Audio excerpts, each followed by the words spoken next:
Le mois de mai pour moi a été un mois absolument noir, absolument vraiment sombre. En fait, j'étais à deux doigts de sombrer. Sauf que ce jour-là, en fait, j'ai fait ce qu'on appelle une crise d'angoisse. Je me suis dit, je peux plus continuer, en fait, comme ça. Je ne peux plus continuer à vivre cette vie qui n'est pas la mienne, en fait. Bonjour et bienvenue sur ma chaîne YouTube. Je m'appelle Esther et c'est un réel plaisir pour moi de te retrouver dans cette toute dernière vidéo de l'année 2023.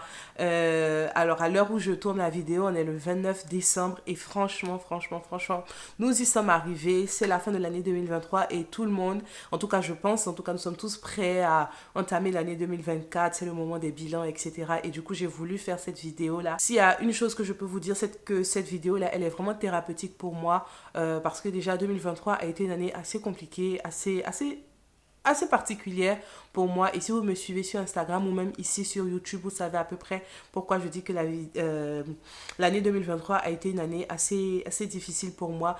Et franchement, je voulais tout simplement la faire pour, on va dire, faire le deuil de cette année, faire cette vidéo-là pour comme un moyen de faire le deuil de cette année 2023 et de me préparer pour le neuf, pour ce qui arrive en 2024.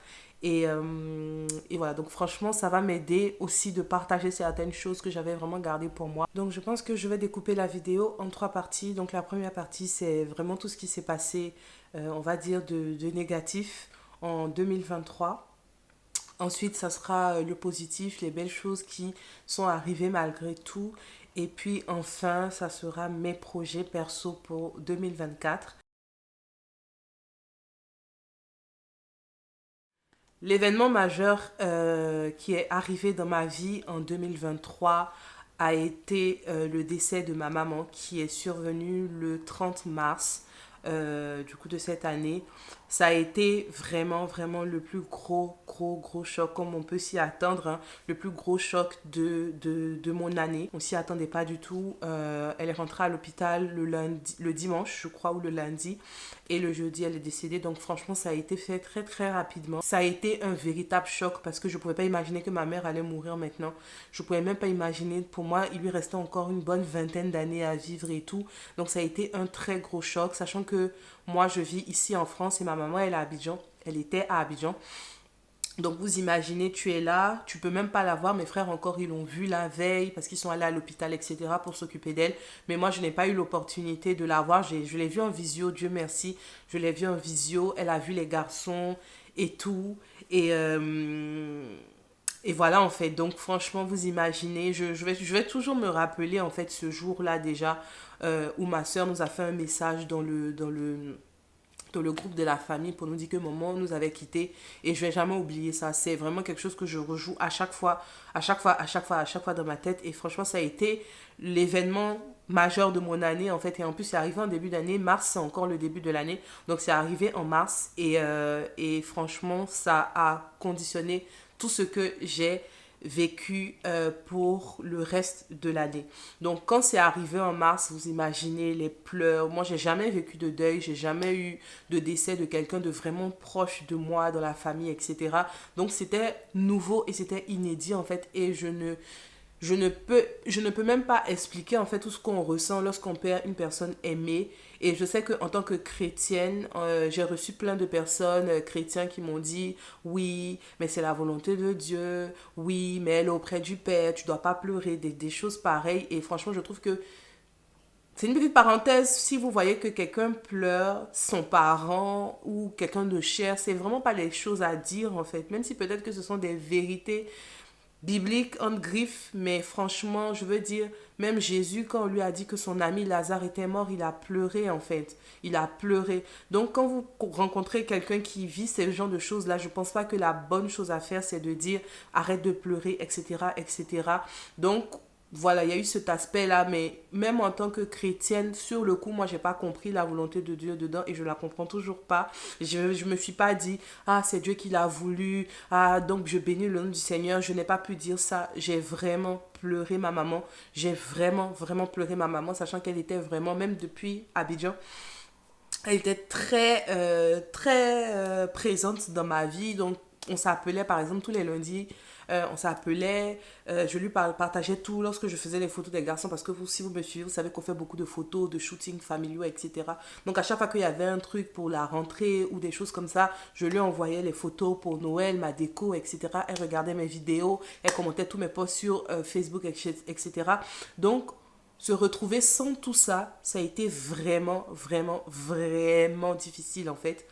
Et le plus gros traumatisme a été pour moi de prendre l'avion depuis Toulouse toute seule pour aller à Abidjan pour enterrer ma maman. C'est le pire moment, le pire, la pire chose qui pouvait m'arriver en fait. C'était juste extrêmement douloureux. Sachant que quand encore même j'ai quitté Toulouse dans l'avion et tout, euh, là encore, je j'avais pas trop mal, tout allait bien, mais c'est quand on a atterri à Abidjan, sachant que j'ai rencontré, j'ai retrouvé ma soeur à l'aéroport de Bruxelles, donc Nancy qui vit au Canada. On s'était pas vu depuis plus de 10 ans.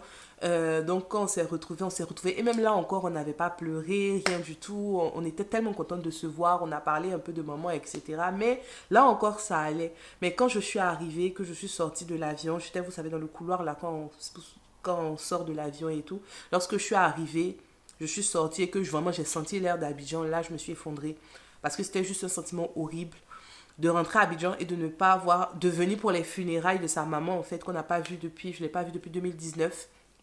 Donc vous imaginez, depuis 4 ans je ne l'ai pas vu, c'est juste horrible en fait comme sentiment. Et du coup, quand en plus on est arrivé à la maison et qu'on a vu, comment ça s'appelle, j'ai oublié le nom là, vous savez où on met la photo de la personne décédée avec la Bible, des choses comme ça, la grotte je crois, je sais plus comment ça s'appelle.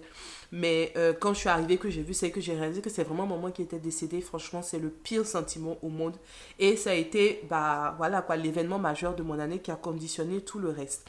Quand on est arrivé à Abidjan, bah, on a fait les funérailles avec tout ce que cela implique dans les familles, etc., etc. Pour moi, une fois que j'allais quitter, j'allais partir d'Abidjan, tout allait bien se passer en fait. Tout allait bien se passer. Une fois que j'allais quitter Abidjan, j'étais pressée que les funérailles se terminent parce que je me suis dit, ok, c'est bon, c'est fini, maintenant je vais pouvoir faire mon deuil un peu plus calmement. Sauf que non, non, c'est quand je suis rentrée en France que ça a été pire. Le mois de mai, pour moi, a été un mois absolument noir, absolument, vraiment, vraiment sombre. En fait, j'étais à deux doigts de sombrer. J'étais à deux doigts de sombrer et là, c'est là que l'anxiété a commencé. C'est là que l'anxiété a commencé. J'avais la peur, une peur vraiment profonde de mourir, une peur que mon mari meure, une peur que mes enfants meurent, franchement des pensées comme ça et tout. Et du coup, j'étais vraiment effondrée. J'étais vraiment pas bien. Je comprenais pas. Je disais à Dieu, mais je comprends pas.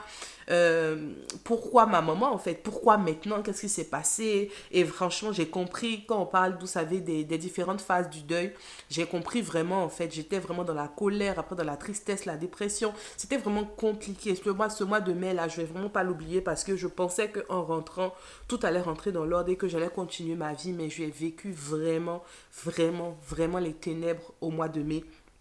C'était vraiment une profonde dépression, j'avais envie de rien, je ne pouvais plus rien faire et j'avais tout le temps peur quand je déposais mes enfants à l'école, quand mon mari il est resté à la maison quelque temps avec moi quand il y a eu le décès dans les temps immédiats là, mais quand il a dû reprendre le travail, le premier jour après mon retour en France, quand il a repris le travail et que ben, c'était, je crois, un lundi matin, ils sont tous partis, mais il allait accompagner les enfants à l'école et que je suis restée seule, je me suis sentie vraiment comme si j'étais en danger, comme s'il y avait quelque chose qui allait m'arriver, comme s'il y avait quelque chose qui allait leur arriver.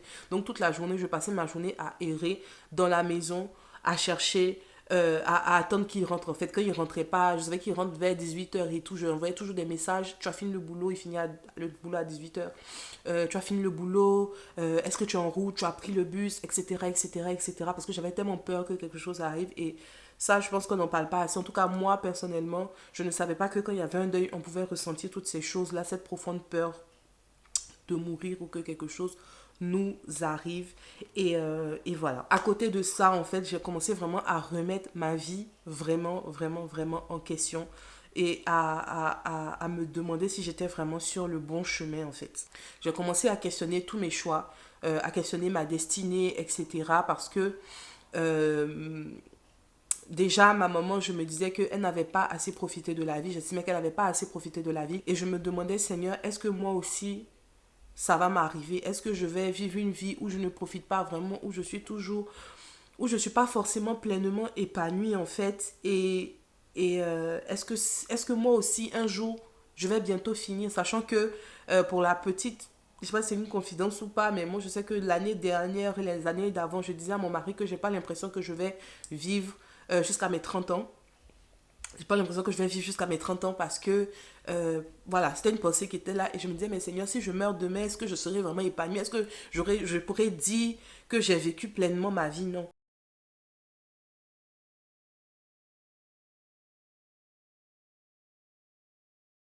Est-ce que mes enfants pourront dire que maman était épanouie? Non. Est-ce que mon mari pourra dire que Esther était vraiment heureuse? Non. Et j'ai commencé à me poser toutes ces questions-là. Je pensais à ma maman et à tout ce qu'elle aurait pu faire. Je me disais que s'il lui restait encore du temps, on allait lui offrir ça. Que moi, j'allais peut-être devenir riche, j'allais lui donner X ou Y et tout. J'ai commencé à me poser toutes ces questions et j'ai commencé à me dire, mais et si moi, justement, je décède, est-ce que j'aurais accompli ma destinée? Est-ce que j'aurais fait tout ce que le Seigneur m'a demandé de faire? Et c'était vraiment ça, ça a ajouté à mon anxiété, à me dire que je suis en train de perdre du temps et que peut-être demain je vais mourir et que j'aurai rien accompli sur cette terre et qu'on va m'oublier et que sur mon lit de mort, ben, j'aurai rien fait du tout, etc. Et j'ai commencé à avoir vraiment beaucoup de ces pensées-là, sachant que y avait aussi cette peur d'avoir 30 ans, justement, je devais avoir 30 ans, je vais avoir 30 ans, pardon, l'année prochaine, donc en avril 2024, je vais avoir 30 ans, et j'ai commencé à me dire, oh mon Dieu, je vais avoir 30 ans, qu'est-ce que j'ai fait de ma vie n'est rien, j'ai rien, et clairement, c'est selon les critères de la société. C'est-à-dire que j'ai pas le CDI, la carrière qu'on est censé avoir à mon âge ou que je vois mes copines avoir à mon âge. Oui, je suis mariée, oui, j'ai des enfants. Mais j'ai l'impression qu'il y a quelque chose qui manque, etc. Je ne gagne pas ceci, je ne gagne pas assez ça, j'ai pas de voiture, on n'a pas encore acheté notre maison, etc.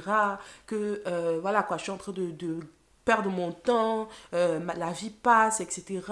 Et à cela s'ajoute tout ce que je vois sur les réseaux, des filles de mon âge qui font des choses que moi je ne fais pas, etc. Qui ont des choses que moi je n'ai pas. Moi je vis ma petite vie simple de mère au foyer, etc.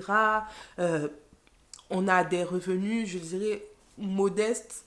Enfin, modestes, oui, on a des revenus modestes, en tout cas, on n'est pas immensément riche, etc. On n'a pas tout ça, tout ce que le monde, la société approuve, etc. Donc j'ai commencé à me poser des questions et ces questionnements-là ont été accentués par le fait que quand je suis allée à Abidjan, j'ai rencontré certains membres de ma famille. Évidemment, je ne vais pas dire les noms, etc. Bref.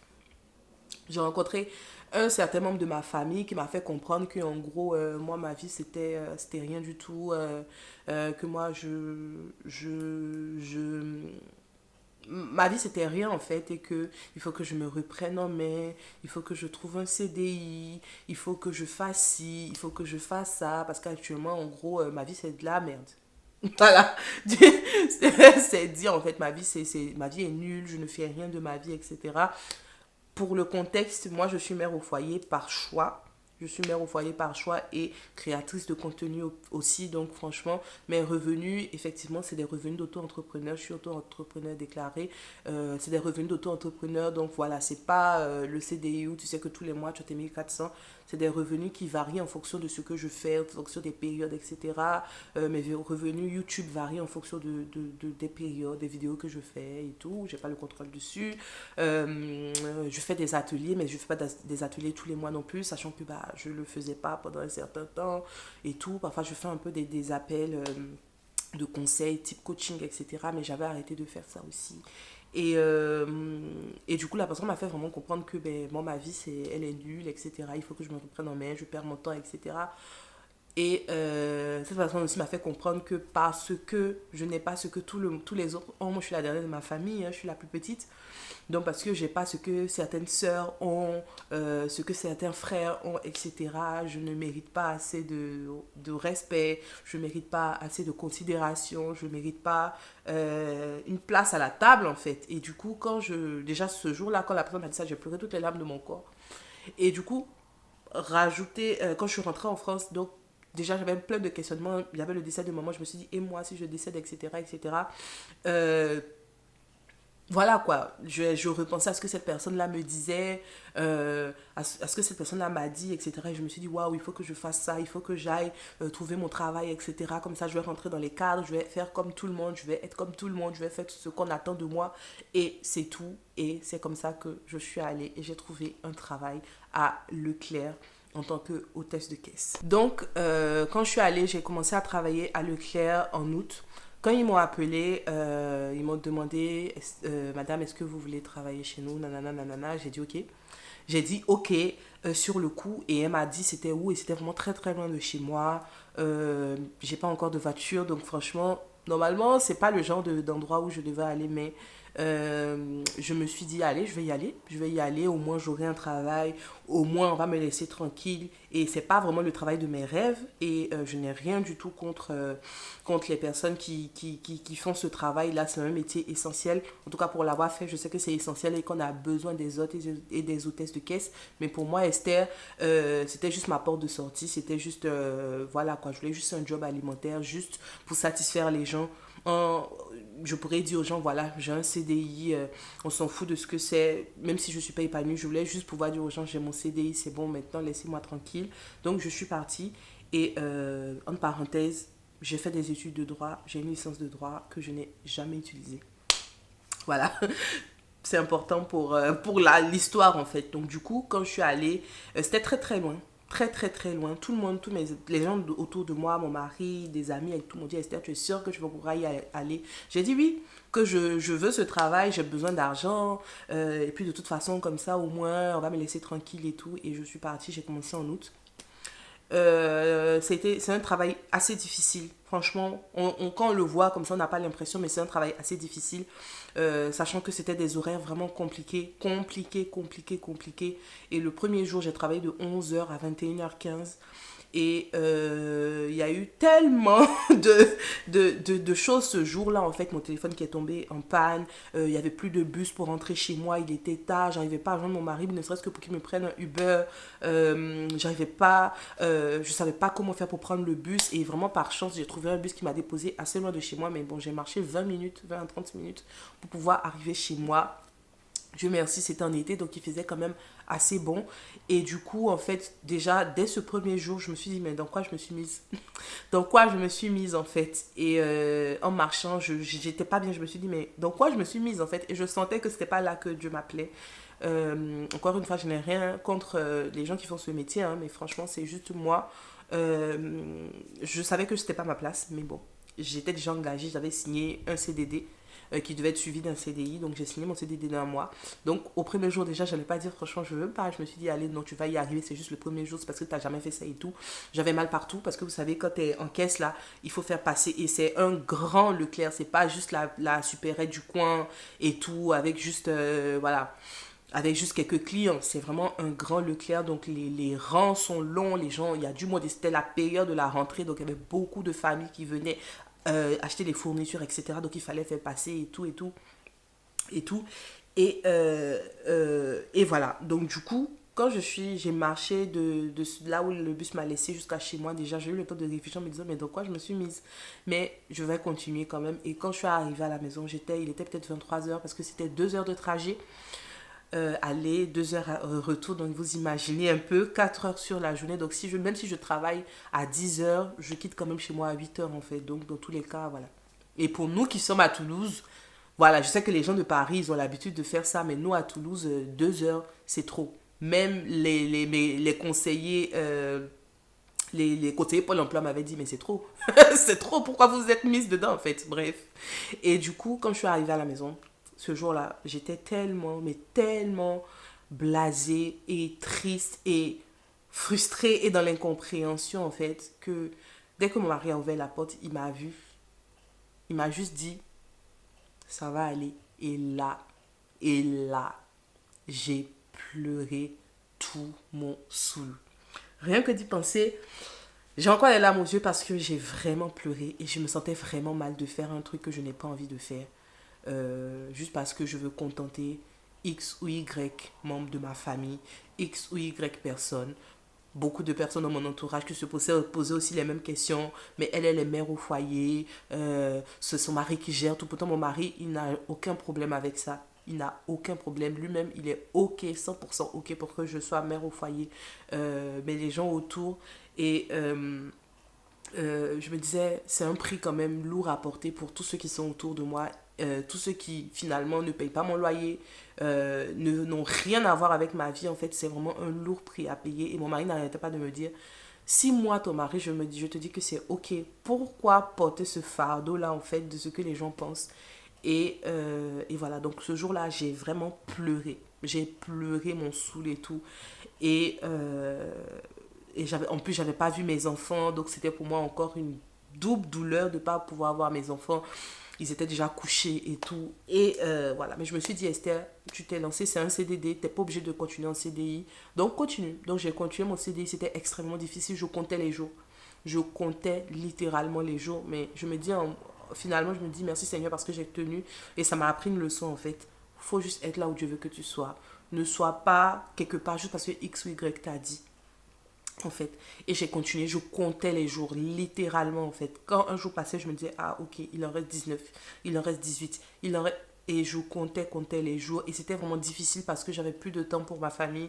Et la famille est très importante pour moi. C'est la raison pour laquelle je suis mère au foyer. La famille est très importante pour moi. Et du coup, je comptais les jours. Je comptais les jours. Mais je voyais plus mon mari. Lui encore, c'était un adulte, donc il pouvait rester le soir jusqu'à 23 heures pour m'attendre quand je finissais de travailler. Mais mes enfants, je les voyais plus du tout. J'avais des horaires vraiment très décalés. Je pense que si vous êtes dans la grande distribution, vous savez. J'avais des horaires vraiment très, très, très décalés où tu peux commencer à 16 heures pour finir à 21h30. Enfin, vous voyez, c'est des horaires vraiment qui ne sont pas viables pour une mère de famille. En tout cas, je parle dans mon cas, hein, des horaires qui ne sont pas viables pour le genre de mère que je veux être et tout. Et je l'ai fait comme ça et tout. Et je me rappelle qu'un jour, j'étais à la caisse en train de passer les produits et j'ai entendu une voix qui m'a dit clairement, qu'est-ce que tu fais là? Tu n'es pas à ta place. Et je dis, waouh, Seigneur. Vous imaginez, je suis en plein Leclerc et tout. Et tout. Je sais que pour ceux qui ne sont pas chrétiens et tout, pour eux, c'est étrange de se dire, mais elle entend vraiment des voix et tout. Mais voilà, je l'ai vraiment entendu. J'ai entendu, mais qu'est-ce que tu fais là? T'es pas à ta place. Mais il me restait encore, je pense, 2 semaines à travailler et tout. Je me suis dit, je lâche rien, je vais le faire, je vais porter ma croix parce que j'ai vraiment voulu ce travail et tout. Et que ça va me servir de leçon pour le lendemain. Et du coup, j'ai continué à travailler et tout et tout. Et le dernier jour, c'était le jour de la rentrée, le 4 septembre. Déjà, ce 4 septembre, quand je me suis réveillée, c'était le jour de la rentrée. Donc, j'ai fait mes trucs de rentrée, mon petit déjeuner de rentrée, comme je le fais tous les temps avec mes garçons et tout. Tranquillement, j'ai fait mon petit déjeuner de rentrée et tout. On a fait les photos, le shooting. Et je me rappelle que j'ai pris mon portable en me disant, je vais envoyer les photos à maman. Et je me suis rappelé que maman n'était pas là. Donc déjà, j'avais bien pleuré là. Et puis, c'était la première entrée de Yael en maternelle. Donc du coup, j'ai bien pleuré et j'ai quand même accompagné mon enfant à l'école. Mais c'était dans le rush parce qu'il fallait que j'aille travailler à 11 heures et tout. Donc vous savez, je vous ai dit 2 heures de trajet. Donc il fallait que je parte au plus tard à 9 heures. Sauf que ben, moi je suis à l'école et la rentrée, comme c'était leur première rentrée, on pouvait rester un peu plus longtemps avec eux. Mais vous imaginez, euh, voilà quoi, vous imaginez la première rentrée de ton enfant, tu peux même pas aller le chercher à midi juste pour pouvoir rester avec lui et le rassurer. Il fallait que je cours au travail. Mais quand je partais, je me sentais pas très bien. Je me sentais un peu... Déjà, il y avait la tristesse, mais je me sentais un peu barbouillée, pas très bien. Et William m'avait dit, tu es sûr que tu veux y aller? Que je pense que tu devrais appeler pour dire que tu n'es pas bien, en fait, et aller chez le médecin. Je dis, non, ça va, c'est mon dernier jour, il faut que je montre que je suis une bonne employée, etc. Pour toi, c'est ton dernier jour, quoi. Tu n'as pas envie de renouveler ton contrat. Et eux aussi ne m'avaient pas proposé finalement de renouveler mon contrat. C'est après, j'ai lu dans le contrat que, effectivement, bah, il n'y avait pas de CDI à la clé. C'était juste pour cette période-là, en fait. Donc, voilà, je me suis dit, ok. Lui m'a dit, mais tu n'as plus rien à prouver en fait, tu ne te sens pas bien. Je dis, non, t'inquiète. Donc pendant les 2 heures de trajet, je me sentais un peu barbouillée et tout. Je suis arrivée au travail avec même un peu de retard. Je suis allée. Sauf que ce jour-là, en fait, j'ai fait ce qu'on appelle bah, une crise d'angoisse. Pendant que je passais les trucs, j'ai eu la tête qui a commencé à tourner. J'ai eu la respiration qui a commencé à s'accélérer. J'ai eu une forte douleur dans la poitrine. Et je ne pouvais plus travailler du coup. C'est-à-dire c'était peut-être 1 heure après avoir commencé le travail. Et voilà, donc c'était une crise vraiment tout ce qui a dû tomber, on a ramené une chaise, un fauteuil roulant, etc. J'étais un peu dans les vapes, j'étais pas bien, je pleurais, j'avais mal à la poitrine. Donc voilà, et on a appelé mon mari et tout, donc pour moi j'allais rentrer à la maison tout simplement et puis bon c'était terminé. Sauf que comme j'avais des douleurs à la poitrine, le médecin du SAMU a dit que normalement dans ce cas on ne laisse pas la personne partir à la maison. Et du coup, il faut que j'aille aux urgences. Donc, c'est comme ça. Mon dernier jour de travail, c'est une ambulance qui est venue me chercher, en fait. Rien que d'en parler, là, j'ai encore tellement honte. Pourtant, j'ai rien fait de mal, mais voilà. Donc, c'est une ambulance qui est venue me chercher pour aller aux urgences. Et là-bas, le médecin, ils ont fait les analyses. Ils ont dit, il n'y a rien j'ai pas de maladie, rien. Et ils m'ont demandé est-ce que j'ai vécu un stress, quelque chose de, ou un événement bouleversant au cours de l'année, etc. Et j'ai dit oui, ils ont dit effectivement que là, le stress, ben, c'est ce qui cause ça. Il faut que j'apprenne à me reposer, que j'en parle autour de moi, etc., etc. Et du coup, déjà, en sortant de l'hôpital, je savais déjà qu'il fallait vraiment que je fasse quelque chose, que soit j'en parle, soit je gère, je sais pas, il fallait que je fasse quelque chose. Et il était clairement en fait indispensable pour moi d'apprendre, de décider en fait de vivre selon mes termes et pas selon ce que le monde entier veut, parce que la comparaison c'est quelque chose que je vis déjà sur les réseaux depuis longtemps, parce que j'ai à plusieurs reprises, hein, j'ai créé du contenu en fonction de ce que je voyais les autres faire et qui marchait, pas en fonction de ce que je voulais vraiment créer comme contenu et aussi en fonction de ce que Dieu m'appelait à faire. Encore une fois, moi je suis chrétienne et je crois que Dieu a une mission pour chacun d'entre nous et que la mission de ton voisin n'est pas la même que pour toi. Et voilà, et franchement, c'était clair dans mon esprit qu'il fallait que j'apprenne à faire les choses selon ce que Dieu veut et selon ce que j'ai dans mon cœur, selon ce qui bat vraiment à l'intérieur de moi et pas en fonction de ce que mon père veut ou de ce que ma soeur veut ou de ce que William même veut, en fait. En tout cas, dans tout ce qui est hors cadre de notre relation en tant que couple. Mais je ne peux pas vivre en fonction de ce que William veut, même de ce que mes enfants veulent, en fait. Veulent, en fait. Il faut que je vive en fonction de ce que Dieu veut et en fonction de ce que moi-même aussi je veux en tant que personne. J'ai compris qu'en fait le people pleasing pour moi c'était juste impossible. Et même quand j'ai quitté l'hôpital, je continuais quand même à essayer de prouver aux gens que je peux être cette femme-là qui fait carrière, cette femme-là qui va faire ceci. Genre, j'arrivais pas à dire aux gens que moi je veux créer du contenu comme ce que je fais actuellement et que je veux être mère au foyer et que c'est ce qui m'épanouit en fait, même si peut-être demain j'aurai pas la plus grande maison du monde, j'aurai pas ci, j'aurai pas ça, on ne meurt pas de faim, on vit très très bien. On vit franchement très bien. On n'a pas de problème de loyer ou autre, etc. Et de toute façon, comme je dis, quand j'étais beaucoup plus régulière dans mes ateliers, etc., j'avais de bons compléments de revenus, etc. Donc, on n'est pas vraiment à l'agonie, en fait. Et même là, j'osais pas dire aux gens, en fait, que je veux pas faire ça. Je ne veux pas de cette vie-là, en fait. Je n'ai rien contre les mamans, en fait, qui travaillent, qui font carrière, parce qu'on a besoin de tout pour que la société fonctionne.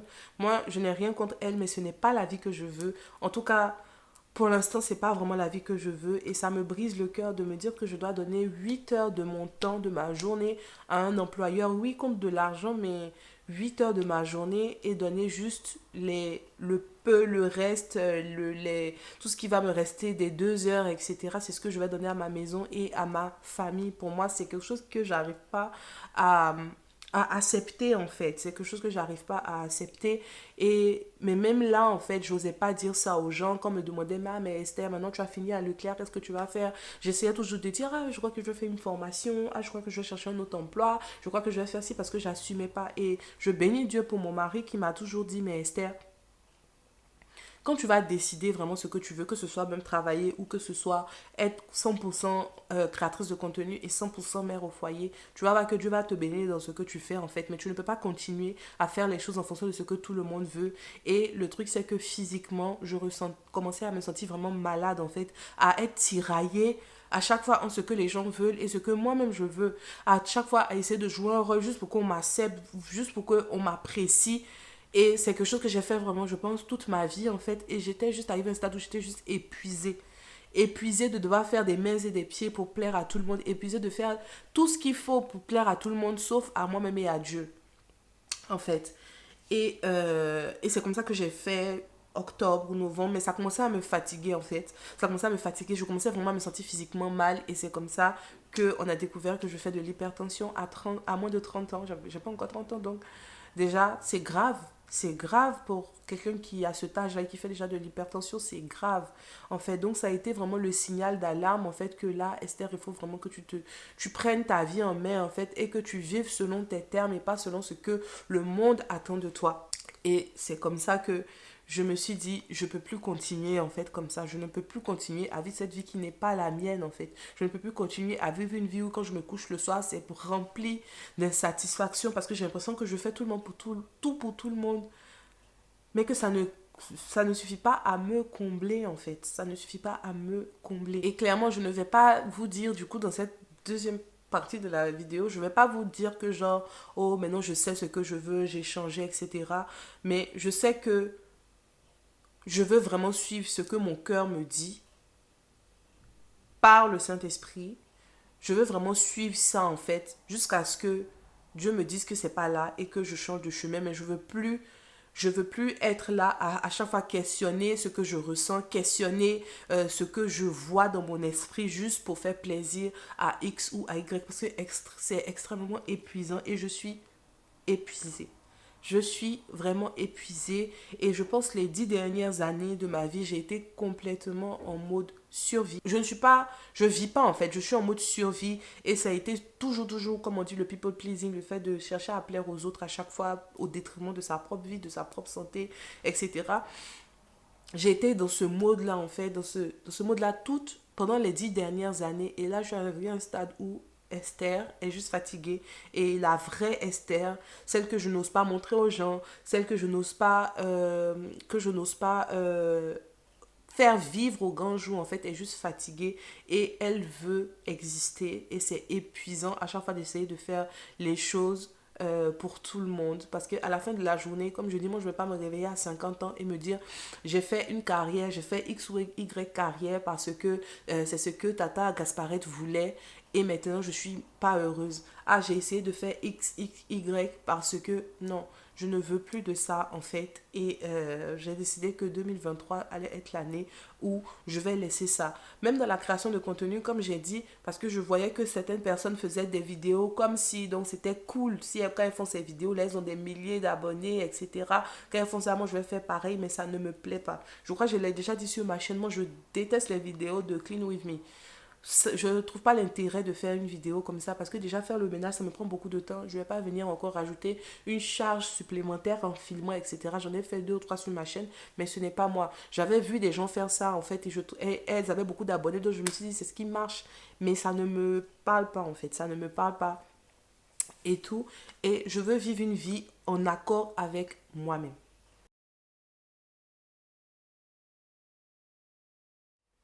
Malgré tout ce que j'ai expliqué, et j'ai beaucoup parlé, malgré tout ce que j'ai expliqué pour l'année 2023, il y a eu quand même 2, 3 choses qui étaient positives en fait pendant cette année 2023. Je réalise que malgré le décès de ma maman, 2023 n'a... Pardon. Malgré le décès de ma maman, 2023 n'a pas été l'année la plus difficile de ma vie. Non. Et c'est étrange parce que c'est un événement choquant en fait, mais ça n'a pas été l'année la plus difficile de ma vie. Ça a été une année difficile, mais pas la plus difficile. Et je bénis Dieu parce que ça veut dire qu'il a été là et qu'il m'a porté pendant tout ce temps. Ça veut dire qu'il a été là. Il m'a soutenu, il m'a consolé et que sa consolation est réelle en fait. Parce que je sais qu'il y a des gens qui perdent. J'ai vu plein de messages. Beaucoup de gens qui m'ont écrit m'ont dit qu'eux aussi ils avaient perdu un membre de leur famille. Ils avaient perdu une mère, un père, etc. Je sais que parfois on peut très vite sombrer dans la dépression. Mais 2023 n'a pas été l'année la plus difficile de ma vie. Et c'est toxique. Mais j'avais dit à mon mari en fait que c'est bizarre, mais pourquoi 2023 n'est pas une année où vraiment je sombre complètement, c'est-à-dire sur les 12 mois dans la dépression parce que ma maman est partie, que c'est bizarre parce que ça va, j'ai mes moments de pleurs où je pense à ma mère et je pleure et je pleure et je pleure et je pleure, mais je ne suis pas à l'agonie en fait. Et ça, il y avait une autre année dans mon parcours qui a été la plus difficile, mais comparée à celle-là 2023, ça va quoi. Ça, c'est challenge, mais ça va. En 2023, j'ai fêté aussi mes 5 ans de mariage avec William. Donc, franchement, ça, c'est une grâce, plus. Parce que quand on s'est marié, il y a des gens qui ne nous donnaient pas un an. Il y a des gens qui ne nous donnaient pas un an. Sachant que notre première année a été très difficile. Donc fêter aujourd'hui 5 ans de mariage, c'est vraiment la grâce de Dieu. Et je suis vraiment très contente qu'on soit arrivé jusque-là en fait. La troisième chose de positive qui est arrivée en 2023, c'est que Yael, comme j'ai dit, il a fait sa première entrée en maternelle. Et ça, c'est quelque chose qui mérite d'être célébré en fait. Ça veut dire que j'ai plus de bébé, voilà, et qui grandissent et que ça m'a donné aussi beaucoup plus de liberté un peu dans mes mouvements, beaucoup plus de temps pour moi, beaucoup plus de temps pour vivre un peu, pour souffler un peu, parce que vous savez que quand on a des enfants, surtout quand on a eu des enfants assez rapprochés, etc., parfois on peut s'oublier dans le processus, mais du coup là, vu que les deux sont à l'école, déjà en termes de trajet pour aller, pour les déposer, etc., c'est comment dire ça, ça peut être difficile et tout, mais là du coup ils sont tous les deux dans la même école, donc franchement c'est vraiment génial et je suis très contente. Et clairement on est en vie encore en fait en 2023, au 29 décembre 2023 on est encore en vie. Mes enfants sont en superbe forme, mon mari se porte super bien, ça se passe super bien dans son travail. Moi sur YouTube ça se passe très bien aussi, même si j'ai passé 6 mois sans poster et tout sur YouTube. Et ça, pardon, il y a quelque chose dans mes yeux depuis tout à l'heure. Voilà, donc j'ai toujours ma chaîne YouTube malgré ces 6 mois loin de YouTube, hein, et ça fait 2 3 ans d'ailleurs que en début d'année j'arrête de poster jusqu'à l'été et tout. Et cette année je vais vraiment changer, mais ça c'est pour les objectifs de 2024. Mais dans tous les cas, on est encore en vie. Il n'y a pas eu d'autres décès dans notre famille par la grâce de Dieu. Il n'y a pas eu de choses vraiment beaucoup plus compliquées. Dieu nous a portés jusqu'ici. Et c'est dans ce mood-là, en fait, que moi, je veux rentrer en 2024. Je veux rentrer en 2024 en me disant que toutes ces choses sont derrière moi et que ça doit juste m'aider à me propulser un peu plus loin dans la vie plutôt que à me faire vivre la dépression et à me dire qu'il n'y a plus d'espoir pour moi. Je me dis vraiment 2024 c'est mon année. 2024 c'est mon année et je vais me répéter ça jusqu'à ce que je vois les promesses de Dieu en fait s'accomplir pour moi. J'avais très peur, comme je dis, et ça a continué, hein. Mais j'ai 30 ans et j'ai beaucoup de choses en fait. J'aurai 30 ans et j'ai quand même beaucoup de choses dans ma vie. Je pense que je suis une très bonne mère. Je pense que je suis une bonne épouse qui doit améliorer beaucoup de choses, c'est vrai. Mais je pense que déjà c'est une grâce d'avoir 2 enfants en superbe forme, d'avoir un mari qui m'aime et qui est là et qui me soutient dans tous les stades de ma vie en fait, quelqu'un avec qui je peux bâtir, parce que je sais à quel point dans les foyers ça peut être très difficile, mais moi j'ai quelqu'un avec qui je peux bâtir la vie, quelqu'un qui prend soin de moi à tous les niveaux, émotionnellement, physiquement, financièrement, à tous les niveaux, spirituellement, quelqu'un qui veille sur moi. Ça là, ça n'a pas de prix en fait, et franchement je bénis vraiment Dieu pour ça. Donc, comme je disais, je veux rentrer en 2024 avec ce mood-là, en fait. Ce mood-là que le meilleur est disponible pour moi aussi. Comme je l'ai dit un peu plus tôt, moi, les 10 dernières années, je les ai vécues vraiment en mode survie, en mode survie. Je ne vis pas, je suis juste en train de me battre, je vois la vie comme un combat, mais je ne veux pas. Et je prie cette année pour que 2024 soit une année où je vis le véritable épanouissement. Pas l'épanouissement où on met sur les réseaux, oh je suis allée à Dubaï, oh j'ai fait ça, ah j'ai ça. Non, mais un réel épanouissement dans ma vie hors réseau social en fait. Un réel épanouissement où quand je me réveille le matin, c'est avec la joie dans le cœur, et quand je me couche, c'est avec la satisfaction en fait d'avoir une vie qui me plaît. Et cela commence pour moi à faire les choses que je veux vraiment faire. Cela commence pour moi à être vraiment moi, en fait, avec mes défauts, mais aussi avec mes qualités, avec ces choses qui me plaisent et qui peut-être ne plaisent pas à tout le monde, mais qui me plaisent moi, en fait, avec cette vie où je peux faire ce que je veux, où je peux expérimenter. Comme je dis, moi je ne me dis pas que je vais être mère au foyer pour le restant de mes jours. Non, je me dis qu'aujourd'hui dans la saison, c'est ce que j'ai envie de faire, donc je vais le faire. Peut-être qu'en juin prochain, en juin 2024, je vais me dire finalement la saison est finie et que Seigneur, je veux trouver du travail et je vais en trouver par la grâce de Dieu. Mais pour l'instant, je vis la saison précédente, la saison actuelle, pardon, selon mes termes et selon ce que Dieu me met à cœur. Dans cette saison, Dieu me met à cœur d'encourager les femmes, les mères de famille et les épouses aussi, Et c'est ce que je veux faire dans cette saison-là. C'est le battement de mon cœur actuellement.